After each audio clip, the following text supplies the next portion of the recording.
What's up, Wildcards? Welcome back to the channel. If you're new here, this is Wildcard Journeys. I'm your host, Eric, and I hit the road to make videos about the paranormal, various urban legends, or whatever I might encounter out there on the road. If that's your kind of traveling, consider subscribing, and welcome to the journey. Now, unfortunately, I haven't been able to do much traveling because at the time of the release of this video, the United States and most of the world were under a self-quarantine due to the coronavirus pandemic. So I reached out to other paranormal content creators and suggested making a couple of videos, sort of a collaboration while under quarantine, which became the Collaboratine. If you'd like to check out the first Collaboratine video and meet a new diverse group of paranormal investigators, I will attach a link to that video right up here. And it actually went so well, I decided to make this the sequel. So it's Collaborating to Ladies of the Paranormal. This time it's personal. And I always wanted to say that.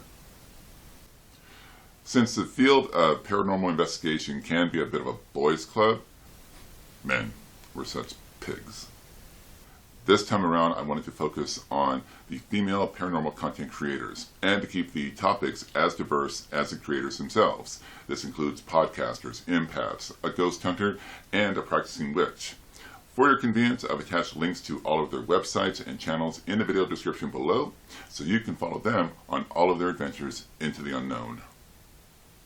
So for this video, I asked everyone two questions.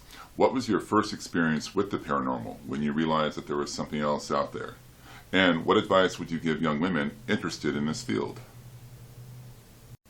First up, Lindsay with the Third Eye Paranormal YouTube channel. Whether it's an old abandoned schoolhouse in the Nevada desert or the world famous, never fails to be creepy clown motel, she's the one leading the team in. So take it away, Lindsay. Hey Eric, thanks for having me on this segment. So guys, my name is Lindsay and I am the lead investigator of Third Eye Paranormal. We are a group that travels across the country to try to find some of the most haunted locations and document whatever evidence we find along the way. The one question I do get a lot is, what got me into the paranormal? I was about 7 or 8 years old when I had my first experience that I can remember. It was right after my great-grandma died, and I was at my house, and I remember looking into my hallway and seeing a lady in a white dress walk into my sister's room. I had thought it was my sister, so I went in her room to see if she was awake, and she was sleeping. So I had went to my mom and I was confused. I told her what I saw, I described the dress that she was wearing, and my mom said that was the dress that my great-grandma was buried in. So from that moment on, I was super interested in the paranormal. I wanted to see more. I wanted to find answers about what exactly the afterlife is. Growing up, I always liked going to haunted places. I didn't have the equipment that I have now, but I would love to just go to abandoned places and explore. One of my friends had a very haunted house. It was a historic house from the 1800s. The whole family had died in the house, and that place was intense. I loved staying there. We would perform seances and the craziest stuff would happen, and I just loved it. So some advice that I would give to young women who want to get into this field. One, most importantly, stay safe. If you're going to these abandoned locations or graveyards or somewhere in the woods, you don't know what's out there, animals, dangerous people. So bring some sort of protection. I'm not saying bring a gun, but maybe pepper spray or just something to keep yourself safe. Also, it's important to stay safe spiritually. I prefer Palo Santo. Some people like sage. I have a lot of protection crystals. I always wear my protection bracelet, usually my necklace. So whatever works for you best. My recommendation is start your own team. Get out there, go to the locations that you want to go to. You don't have to have all the fancy equipment. You can just, have the basics or even just a camera, voice recorder, and just start there and see where it goes. I've noticed that being a woman in this field has an upper hand. So some locations that we've been to, the spirits or whatever energy is there only wants to interact with women for whatever reason. So a lot of times I will go in by myself or sit in a certain room by myself, and I tend to get way more activity that way. There's been times that the guys are in the room with me and I have them leave and instantly things start happening. So sometimes being a female in this is an advantage. There's so many guys in this field, and I feel like there isn't enough women because they don't have the confidence to go out there, but you can do it. If I can do it, anybody can do it. Thank you, Lindsay. Great advice. And personally, I've always believed that women have the advantage in this field over the men because they're naturally attuned to it. I grew up with 5 older sisters, and they, along with my mother, were always the ones to experience something, sense it, hear Native American chanting when there were none around, and so on. So yeah, no doubt at all about that.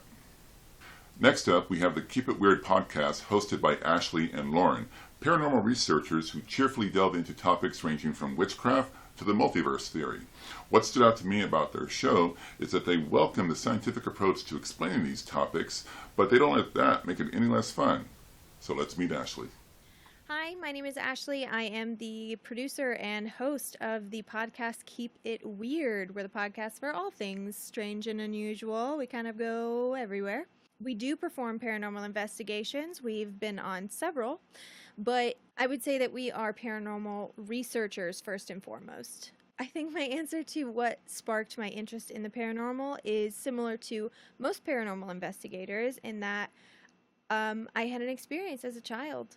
I grew up in a house that was interesting, and I had several paranormal experiences, and I was scared. And I think that researching the phenomenon was kind of a way to take the power back in that relationship, to kind of take control of what was happening and overcome my fear of what I was experiencing. And as I grew older, having more experiences and then into adulthood, I just became more and more fascinated about what is actually going on? What am I experiencing? Is it religious? Is it scientific? Is it just a natural part of our world that we don't quite understand yet, like gravity or, electricity was less than 200 years ago? That is what fuels my investigations to this day. My advice to any young woman who's interested in entering the world of paranormal research and paranormal investigation is very simple. Just be yourself. Don't do an impersonation of who you think they want to be. Don't talk the way you think they want you to talk and dress the way that you think they want you to dress. This is something that I've noticed across the board in the paranormal community.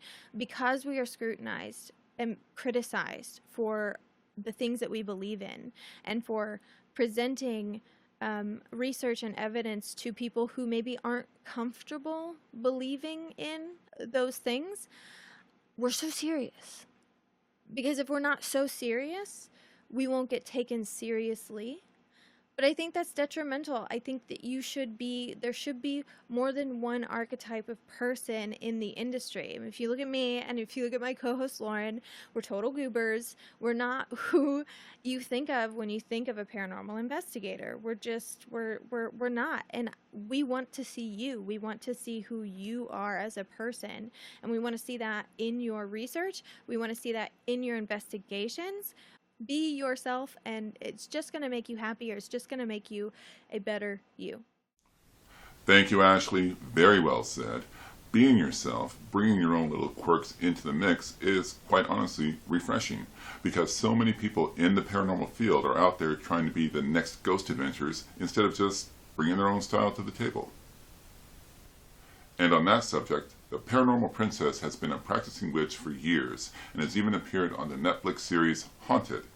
Here she touches on briefly the events that took place in her childhood that have indelibly intertwined her life with the paranormal.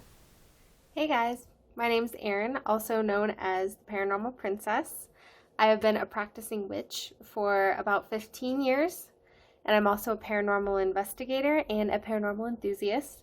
I run the Paranormal Princess podcast as well as a blog encompassing all things spooky, witchcraft, horror, and of course paranormal. You can also catch me on season 1, episode 3 of Netflix's Haunted. So I was thinking about what the big aha moment was for me, knowing that the paranormal was really a thing.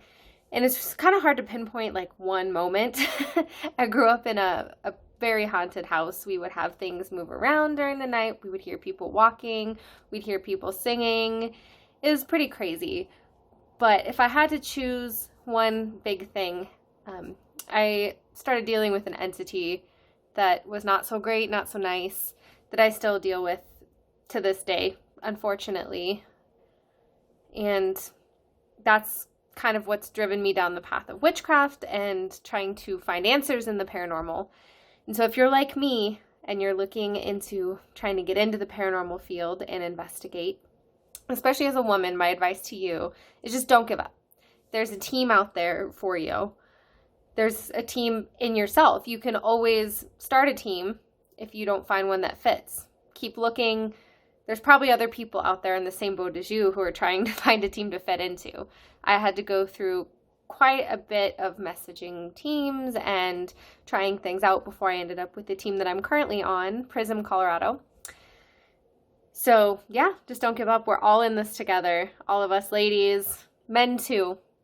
We're all looking for the same answers. So I hope all of you are doing well, and I hope to see you around the blog or the podcast. Have a good weekend. Thank you so much for sharing with us, Erin. Be sure to check out the full story behind these events on Season 1, Episode 3 of Haunted. And last, but certainly not least, we have two very sweet Canadian girls co-hosting the Light Side of the Paranormal YouTube channel. In the search for answers in this field, we often address rather grim topics and or tragic backstories. There's no way around it. This can be made more difficult when you're an empath, as they both are. So to counter this, their channel's approach is all in the name, the Light Side. Meet Alice and Jenna.